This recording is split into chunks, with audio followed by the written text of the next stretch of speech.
Hi, welcome to our channel where we share the most intriguing stories. Sheriff John Walker thought he had finally found peace, a secluded cabin by the river, far from chaos, far from rules. But when a ruthless HOA president and her private enforcers storm his land, claiming he's the trespasser, his dream retreat turns into a battleground. They picked the wrong man to intimidate. Sheriff John Walker had spent years dreaming of a peaceful retreat, a place where he could escape the stress of law enforcement and the noise of city life. After years of dealing with criminals, bureaucracy, and the never-ending tension of his job, he longed for solitude, somewhere he could fish with his son, grill steaks in the open air, and watch the stars without the hum of traffic in the background. When he finally found the perfect property, a secluded cottage nestled deep in the forest by a slow-moving river, he didn't hesitate. The house was modest but sturdy, with a large porch overlooking the water and an expansive backyard where his children could run free. Most importantly, it sat far beyond the reach of any homeowners association. No one would tell him what color to paint his shutters or how often to cut his grass. The property was his, and his alone. After finalizing the purchase and ensuring all legal documents were in order, John had been too busy with work to visit. Now, a month later, he was finally making the trip with his wife, Lauren, and their two children, 9-year-old Tommy and 5-year-old Emmy. As their SUV rumbled down the gravel road, the dense pine trees on either side created a canopy, filtering the golden sunlight. The sound of rushing water grew louder as they neared the property. The moment John stepped out of the car and took a deep breath of fresh, pine-scented air, a wave of satisfaction washed over him. This was what he had been working for all these years, a quiet place where his family could make memories away from the chaos of his day job.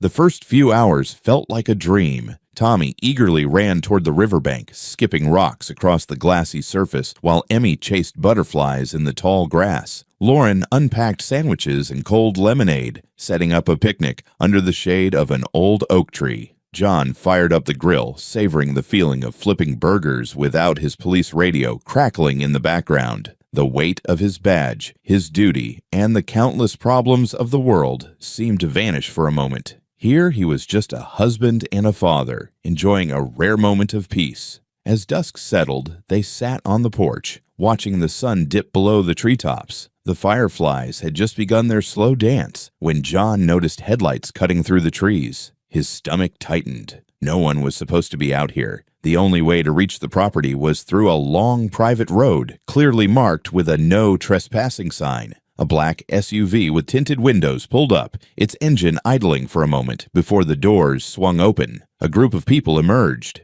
In front stood a tall woman with sharp, calculating eyes, dressed in a crisp blazer and tailored slacks. She carried herself with an air of authority, as if she owned the place. Behind her were 4 men in matching uniforms, black, tactical-style clothing, the kind designed to look intimidating. Their expressions were cold, professional. John's instincts, sharpened by years in law enforcement, kicked in. Something was off.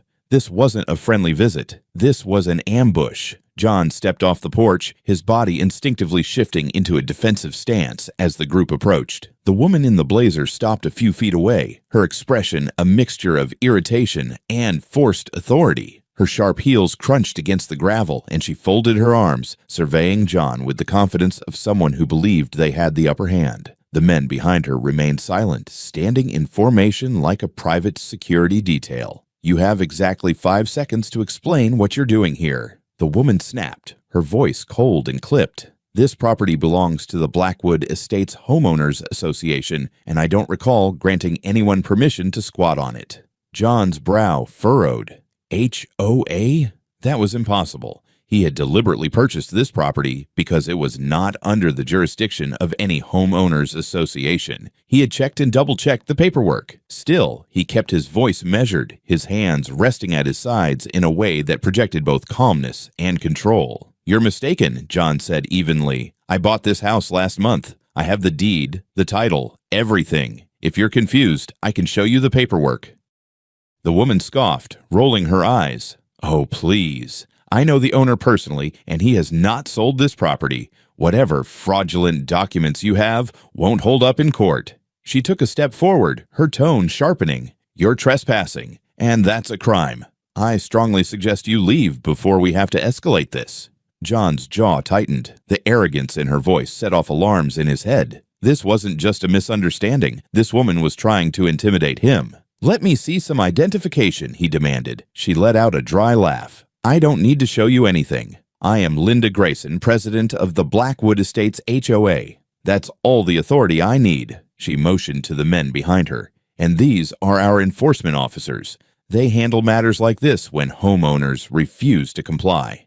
Enforcement officers. John almost laughed. These men were dressed to look official. Tactical pants, boots, matching black shirts, but there were no badges, no official insignia. He had seen enough wannabe vigilantes in his career to know what he was looking at. "Those aren't law enforcement officers," John said coolly. "They're rent-a-thugs in matching outfits." The smirk on Linda's face vanished. One of her men lunged forward, gripping John's arm in a painful hold. "I'd suggest watching your mouth." John reacted instantly. In one fluid motion, he twisted his arm free, spun the man around, and locked him in a controlled hold, pressing his face into the dirt. The other three tensed, ready to jump in. Linda stepped back, startled. For the first time, uncertainty flickered in her eyes, but she quickly masked it with anger. "What the hell do you think you're doing?" she screeched. "Defending myself," John said, tightening his grip on the man struggling beneath him. "I don't take kindly to people putting their hands on me. Now, I suggest you get the hell off my property before this goes somewhere you don't want it to." Linda's lips curled into a sneer. "You're making a huge mistake." She turned to her remaining men. "Arrest him." The three remaining enforcers charged at once, but John was faster. He threw a precise elbow strike into the first man's jaw, sending him sprawling. The second swung wildly. John ducked and drove a fist into his ribs, making him stagger. The third managed to get in close, grabbing for John's arm, but John used the man's momentum to flip him onto the ground. By the time John looked up, Linda was already backing away, her face pale. She fumbled in her purse and pulled out a cell phone, pressing a button. "Fine," she hissed. "If you want to make this difficult, you leave me no choice." She put the phone to her ear and smirked. "Yes, I'd like to report an armed intruder. He's resisting arrest, attacking my security personnel, and trespassing on private property." John's stomach sank as he heard the confirmation on the other end. Linda had just called the police on him. John felt a surge of anger rise in his chest, but he forced himself to stay calm. He had dealt with manipulative liars before, people who twisted reality to suit their own agenda. But this was different. This wasn't some criminal on the street trying to worm their way out of an arrest. This was a power-hungry HOA president fabricating charges against him in his own home. Linda lowered her phone, a triumphant smirk spreading across her face. "They'll be here soon. And when they arrive, they'll see exactly what I told them. A violent man trespassing where he doesn't belong." John clenched his jaw. "I own this property, and you know it." Linda tilted her head in mock sympathy. "Oh, I don't think so. And even if you did," she waved a dismissive hand, "it won't matter once you're in handcuffs." Lauren appeared on the porch, panic etched across her face. "John? What's going on?" Behind her, Tommy and Emmy peeked out, their small faces full of fear. John's gut twisted. His kids were watching this. They didn't understand what was happening, but they could see the threat, feel the tension in the air. One of Linda's so-called officers recovered from the scuffle, pulling a baton from his belt. "You're resisting a lawful order," he growled. "You either come quietly, or we do this the hard way." John let out a sharp laugh. "You idiots have no authority, and if you so much as lift that baton at me, I'll make sure you regret it." Linda sighed dramatically. "Enough." She snapped her fingers. "Take him." Two of the men rushed forward before John could react. A stun gun crackled. Pain exploded through his body. His muscles locked up, his vision blurred, and for a split second he lost control. His knees hit the dirt. His mind screamed at him to fight back, but his body refused to obey. "Daddy!" Emmy's shriek cut through the air. Tommy ran toward his father, but Lauren grabbed him, holding him back. "Stay inside," she gasped, tears in her eyes. John fought to stay conscious, gritting his teeth against the electric current still buzzing through his limbs. He felt rough hands grab his wrists, forcing them behind his back. Cold metal snapped shut around them. They were actually handcuffing him. A sick wave of fury surged through him. He was a sheriff, a decorated officer, and these wannabe thugs were treating him like a criminal in front of his own family. Linda crouched beside him, her lips curling. "You really should have just left," she purred. "But don't worry, I'll make sure your family is taken care of while you're gone. Maybe I'll even help your wife find a buyer for this place. A real member of our community." John saw red. His family. His home.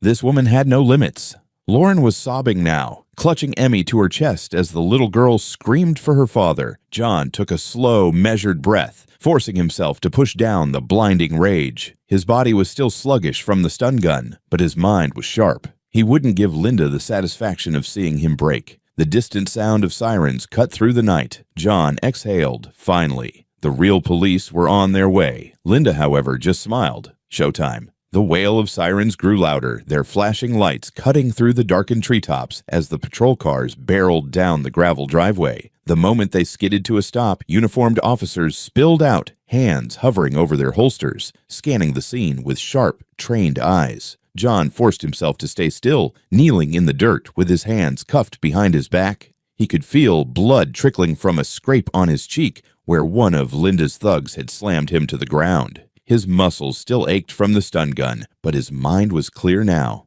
He just needed to let the truth unfold. The lead officer, Lieutenant Harris, stepped forward, eyes narrowing as he took in the scene. The group of black-clad men posing as law enforcement, the terrified family on the porch, and finally, John himself. Then recognition dawned, his face twisted into shock. "Sheriff Walker, what the hell is going on?" Linda, undeterred, stepped in with practiced authority. "Thank God you're here, Lieutenant. This man is an armed trespasser. He attacked my security team and resisted arrest. We had no choice but to restrain him." John saw the exact moment Harris smelled the bullshit. The officer's gaze flickered between the trembling children on the porch, the stun gun still clutched in one of the enforcer's hands, and the way Linda's officers were suddenly shifting uncomfortably under real police scrutiny. Harris's expression darkened. "Uncuff him! Now!" Linda stiffened. "I don't think you understand. Now."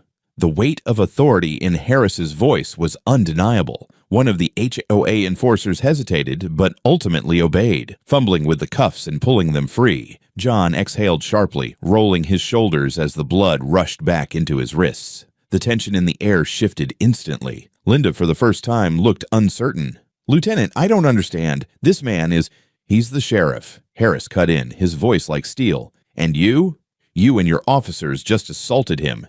He turned to his men. "Arrest them." The panic on Linda's face was instantaneous. "What? You can't do that." The officers didn't hesitate. Handcuffs clicked into place as Linda and her men were forced to the ground, just as John had been minutes before. John finally stood, dusting off his jeans. He glanced at Linda, whose face was now contorted in disbelief and rage as her arms were wrenched behind her back. He leaned in just slightly and muttered, "You were saying?" For the first time all night, Linda had nothing to say. The courtroom was packed. News of the incident had spread like wildfire, drawing reporters, community members, and even some HOA residents who had long despised Linda's reign but had been too afraid to challenge her. Now, as she sat stiffly at the defendant's table in her neatly pressed suit, she no longer looked so untouchable. Her legal team had spared no expense. 3 high-powered attorneys flanked her, each exuding the confidence that came with obscene amounts of billable hours. The lead counsel, a sharp-faced man named Bradley Hewitt, stood as the judge entered, his every movement precise and controlled. John, seated at the prosecution's table, remained calm. His hands were folded, his face impassive. He had spent his career testifying in court. He knew how this game was played. Linda, however, was about to learn that money and arrogance weren't going to save her this time. "Your Honor," Hewitt began smoothly, standing before the jury. "This case is a gross misrepresentation of events.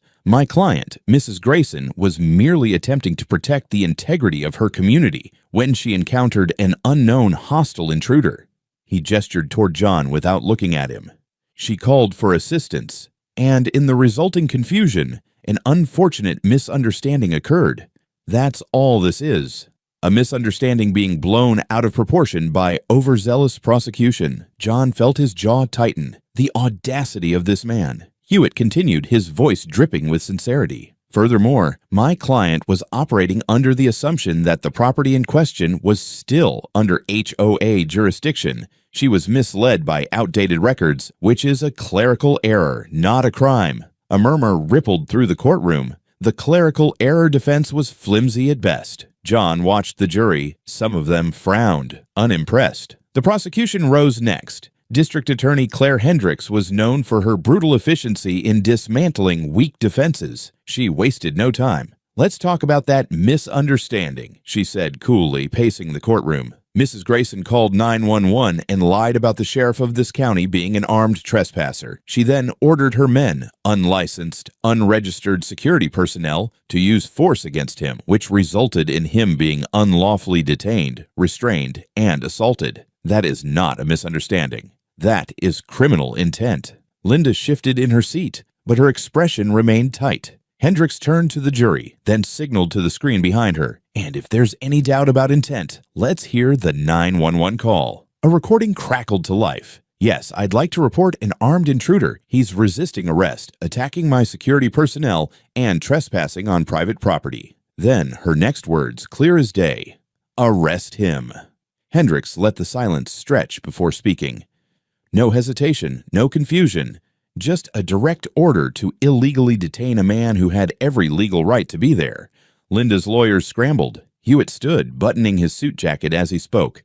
"That recording lacks context. My client was—" Hendricks cut him off with a raised hand. "You know what? Let's get more context." Another video began playing, this time the footage from John's security cameras. It showed everything. John flipping the first man onto the ground when they tried to grab him.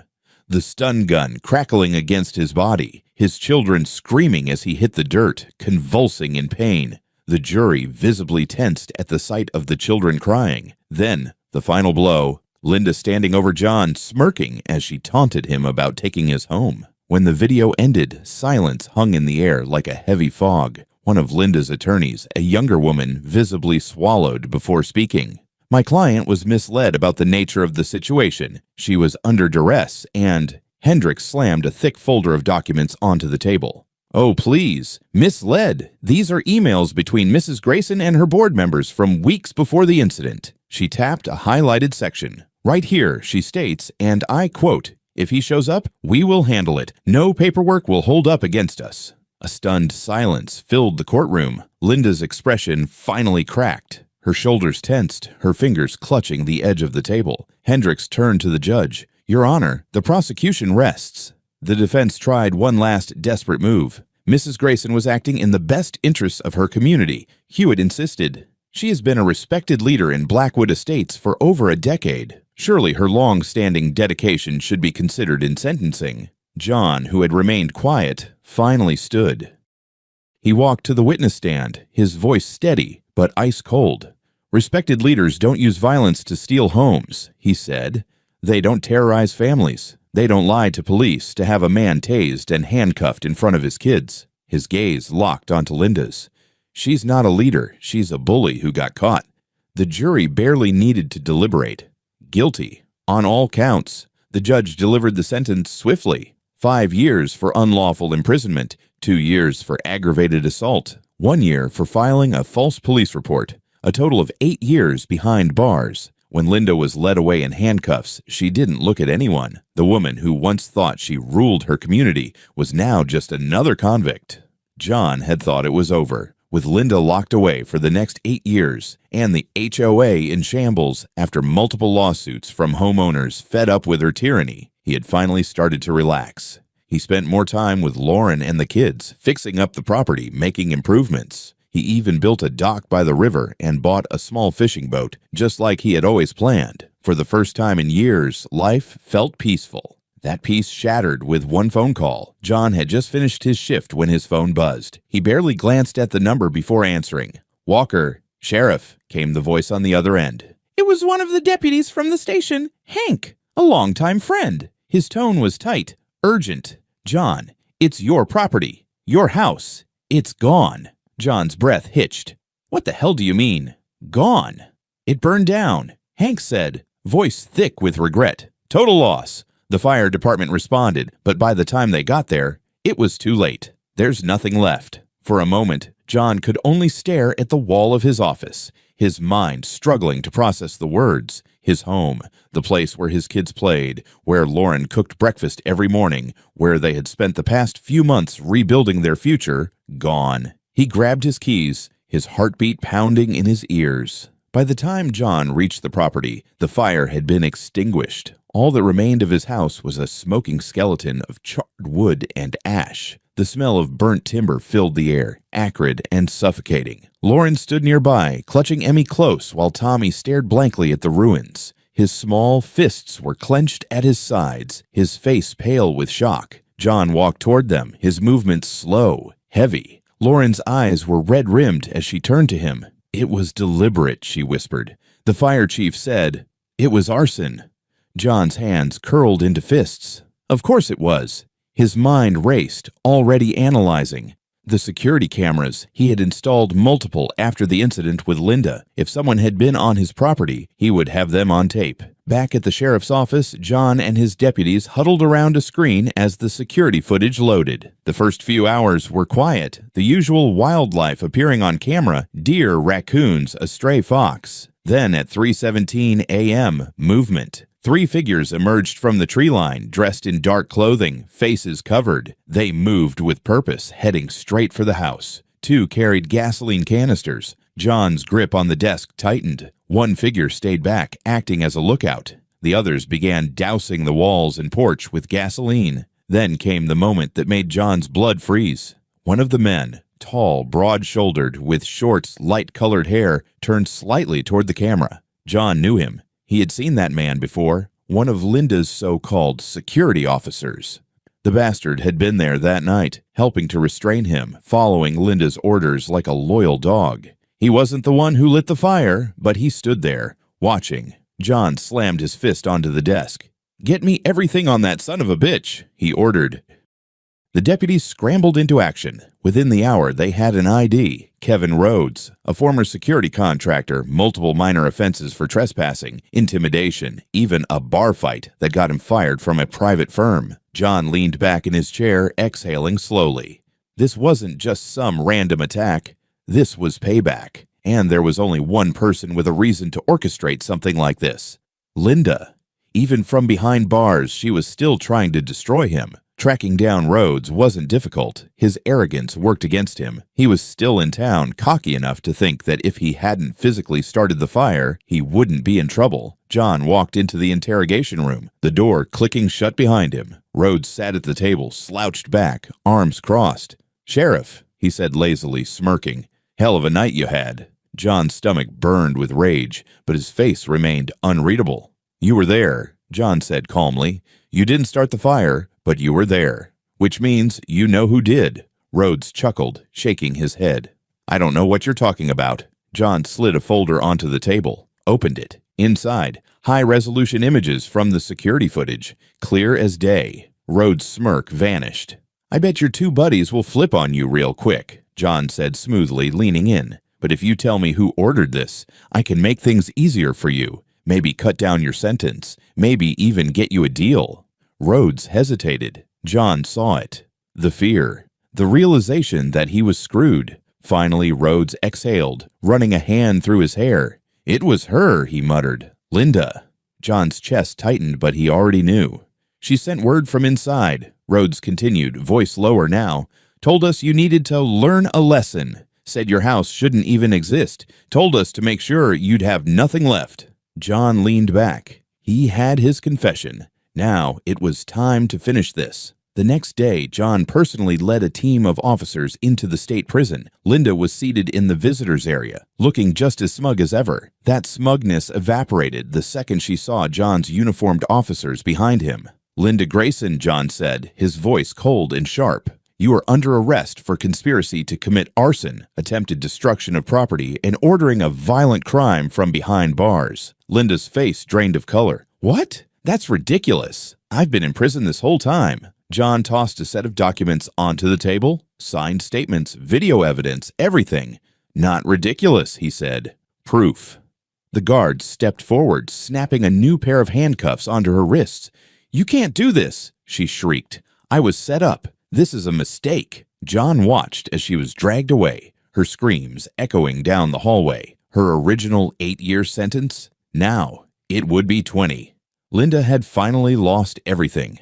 Months passed, and John slowly rebuilt what had been taken from him. The new house stood stronger than before, reinforced with security systems, cameras, and the knowledge that no one would ever take his home from him again. The scars of the past lingered, memories of the fire, of Linda's arrogance, of the moment he saw his children crying as he was dragged away in handcuffs. But in the end, justice had prevailed. Linda Grayson was now serving a 20-year sentence in a maximum security facility. Her once powerful reign over Blackwood Estates had crumbled. The HOA had been dismantled, its remaining members either resigning in disgrace or facing lawsuits of their own. The community, finally free of her grip, had come together in her absence. The very people she had ruled over with an iron fist were now helping each other rebuild. John sat on the edge of the newly built dock, staring out at the river. The sun was setting, casting golden hues over the water, turning it into liquid fire. Tommy and Emmy sat beside him, their legs dangling over the edge, little ripples forming as their feet brushed against the surface. Lauren stepped out onto the porch, watching them.